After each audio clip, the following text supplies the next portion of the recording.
When I first got this keyboard, my primary intentions for buying it was to use it as my MapleStory keyboard.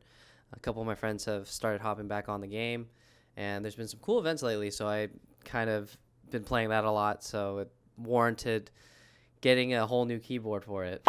But this board in particular has really nice extra features, like nice stuff that I think is functional, but also nice extra goodies that are kind of for show that I kind of like the aesthetic of. So I think it's a great purchase, and I hope y'all enjoy the video of me changing out the keys for it.